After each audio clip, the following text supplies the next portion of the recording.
ಕನ್ನಡ ಸಿರಿ ಶುದ್ಧ ಕನ್ನಡದ ಕಲಿಕೆಗಾಗಿ ಸ್ವಾಗತ.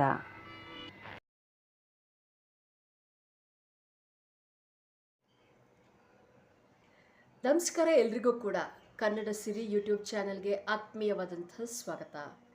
ಕಲಿಯುವುದನ್ನು ನಾವು ಯಾವತ್ತೂ ಕೂಡ ನಿಲ್ಲಿಸಬಾರ್ದಂತೆ. ಯಾಕಂತಂದರೆ ನಾವು ನಿಲ್ಲಿಸಿದ್ರೂ ಕೂಡ ಜೀವನ ನಮಗೇನಾದರೂ ಕಲಿಸ್ತಾ ಹೋಗುತ್ತಂತೆ. ಹಾಗಾಗಿ ಕಲಿಕೆ ನಿರಂತರ. ಈ ಕಲಿಕೆಯಲ್ಲಿ ನಾವು ಕಲಿತಾ ಇದ್ದೀವಿ ಕನ್ನಡ ಭಾಷೆಯನ್ನು ಮಾತಾಡೋದಿರಬಹುದು, ಬರೆಯೋದಿರಬಹುದು, ಅಥವಾ ಇನ್ನು ಸ್ವಲ್ಪ ಚೆನ್ನಾಗಿ ಹೇಗೆ ನಮ್ಮ ಭಾಷೆಯನ್ನು ನಾವು ಕಲಿತ್ಕೋಬಹುದು ಅನ್ನೋ ಈ ಹಂತದಲ್ಲಿ ನಾವಿದ್ದೀವಿ.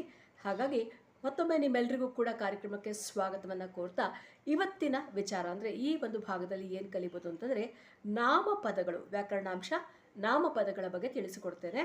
ನಾಮಪದಗಳ ಈ ಒಂದು ಭಾಗ 3 ಭಾಗಗಳು ಬರ್ತಾ ಇದೆ. ಯಾಕಂದರೆ ತುಂಬ ವಿಚಾರಗಳಿರೋದ್ರಿಂದ 3 ಭಾಗಗಳಾಗಿದೆ. ಹಾಗಾಗಿ ಒಂದರ ನಂತರ ಒಂದು ನೀವು ನೋಡಬೇಕಾಗತ್ತೆ. ಈ ನಾಮಪದ ಅಂದರೆ ಏನು, ಇದರಲ್ಲಿ ಎಷ್ಟು ವಿಧಗಳಿದೆ, ಅದರಲ್ಲಿರುವಂಥ ವ್ಯತ್ಯಾಸಗಳೇನು, ಇವೆಲ್ಲವನ್ನು ಕೂಡ ನೀವು ಈ ಭಾಗದಲ್ಲಿ ಕಲಿತಾ ಹೋಗ್ಬೋದು. ಬನ್ನಿ ಮೊದಲನೇ ಭಾಗಕ್ಕೆ ಹೋಗೋಣ. ನಾಮಪದಗಳು ಅಂದರೆ ಏನು, ಅದರಲ್ಲಿ ಇರುವಂಥ ವಿಧಗಳು ಯಾವುದು ಅಂತ ತಿಳ್ಕೊಳ್ತಾ ಹೋಗೋಣ.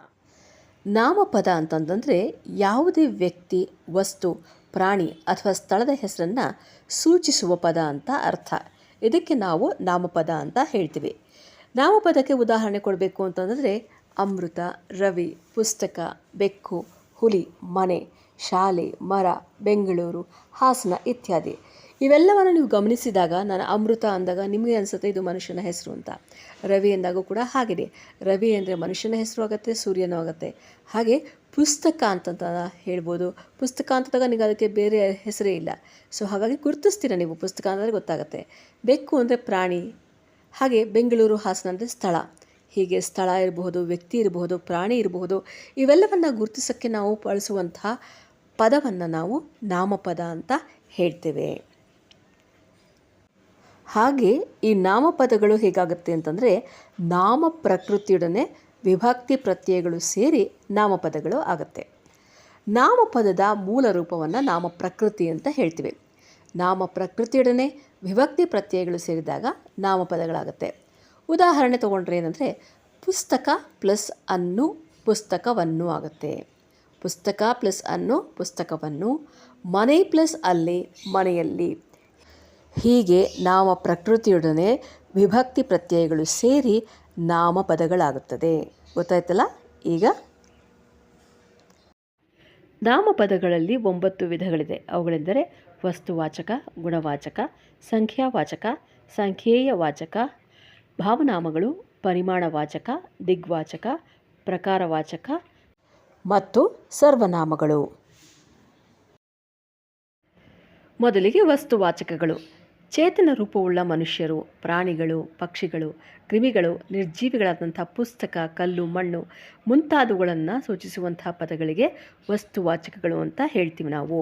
ಇಲ್ಲಿ ಜೀವಂತ ಇರಬಹುದು ಅಥವಾ ಜೀವಂತ ಇಲ್ಲದೇ ಇರಬಹುದು ಅಂಥ ವಸ್ತುಗಳನ್ನು ಸೂಚಿಸುವುದಕ್ಕೆ ನಾವು ವಸ್ತುವಾಚಕ ಅಂತ ಹೇಳ್ತೀವಿ. ಈ ವಸ್ತುವಾಚಕಗಳಲ್ಲಿ 3 ವಿಧಗಳಿದೆ. ಅದ್ಯಾವುದಪ್ಪ ಅಂತಂದರೆ ರೂಢನಾಮ, ಅಂಕಿತನಾಮ ಮತ್ತು ಅನ್ವರ್ಥ ನಾಮ. ರೂಢನಾಮ ಅಂತಂತಂದರೆ ರೂಢಿಯಿಂದ ಬಂದಂಥದ್ದು ಅಂತ ಅರ್ಥ. ಪ್ರಾಚೀನ ಕಾಲದಿಂದಲೂ ರೂಢಿಯಿಂದ ಬಂದಿರುವ ಹೆಸರುಗಳಿಗೆ ರೂಢನಾಮ ಅಂತ ಹೇಳ್ತೀವಿ. ಉದಾಹರಣೆಗೆ ನದಿ, ಕಡಲು, ನಗರ, ಪ್ರಕೃತಿ ಇವೆಲ್ಲವೂ ಕೂಡ ರೂಢನಾಮಕ್ಕೆ ಉದಾಹರಣೆಯಾಗಿದೆ. ಅಂಕಿತನಾಮ ಅಂತಂತಂದರೆ ಒಬ್ಬ ವ್ಯಕ್ತಿ, ವಸ್ತು ಅಥವಾ ಪ್ರಾಣಿಯನ್ನು ಗುರುತಿಸಲು ತಮ್ಮ ಇಷ್ಟದಂತೆ, ತಮ್ಮ ಇಚ್ಛಾನುಸಾರ ಇಟ್ಕೊಂಡಿರುವಂಥ ಹೆಸರುಗಳನ್ನು ಅಂಕಿತನಾಮ ಅಂತ ಹೇಳ್ತೇವೆ. ಉದಾಹರಣೆಗೆ ರಾಮ, ಕೃಷ್ಣ, ಕಾವೇರಿ, ದೆಹಲಿ, ಕುದುರೆಮುಖ ಇತ್ಯಾದಿ. ಇನ್ನು ಅನ್ವರ್ಥನಾಮಕ್ಕೆ ಬರೋಣ.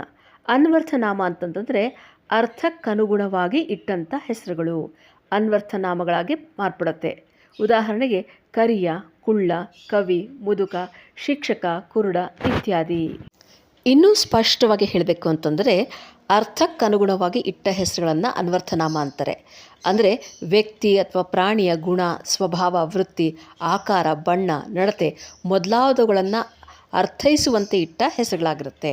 ಈಗ ನೋಡಿ, ಯಾರ್ದಾದ್ರೂ ಮೈ ಬಣ್ಣ ಕಪ್ಪಾಗಿದ್ದರೆ ಅವ್ರನ್ನ ಕರಿಯ ಅಂತ ಕರೆಯೋದು, ಬುದ್ಧಿವಂತರನ್ನು ವಿದ್ವಾಂಸ ಅಂತ ಕರೆಯೋದು, ಅಥವಾ ಕಣ್ಣು ಕಾಣಿಸದೇ ಇದ್ದರೆ ಅವ್ರಿಗೆ ಕುರುಡ ಅಂತ ಹೇಳೋದು, ಮತ್ತು ವಯಸ್ಸಾದವ್ರನ್ನ ವೃದ್ಧ ಅಥವಾ ಮುದುಕ ಅಂತ ಕರೆಯೋದು, ಚೆನ್ನಾಗಿ ಯಾರಾದರೂ ಕವಿತ್ವವನ್ನು ಹೊಂದಿದರೆ ಅವರಿಗೆ ಕವಿ ಅನ್ನೋದು.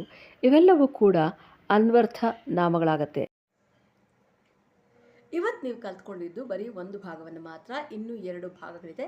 ಅದರಲ್ಲಿರುವಂಥದ್ದನ್ನು ಕೂಡ ಕಲ್ತ್ಕೊಂಡ್ರೆ ನಿಮಗೆ ನಾಮಪದದ ಬಗ್ಗೆ ಇರುವಂಥ ಗೊಂದಲಗಳು ನಿಮಗೆ ಕಡಿಮೆ ಆಗ್ತಾ ಹೋಗುತ್ತೆ. ಹಾಗೆ ಅದರ ಬಗ್ಗೆ ನಿಮಗೆ ಹೆಚ್ಚಿನ ಸ್ಪಷ್ಟತೆ ಉಂಟಾಗುತ್ತೆ.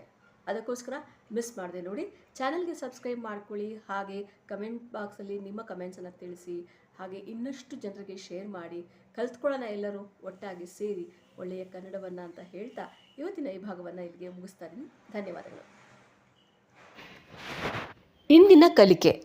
ನಾವು ಇಂಗ್ಲೀಷ್ನಲ್ಲಿ ಯಾರಿಗಾದರೂ ಏನಾದರೂ ಸಹಾಯ ಬೇಕಾ ಅಂತ ಕೇಳಬೇಕಂತಂದರೆ ಏನು ಹೇಳ್ತೀವಿ? How can I help you ಅಂತ ಕೇಳ್ತೀರಲ್ವಾ?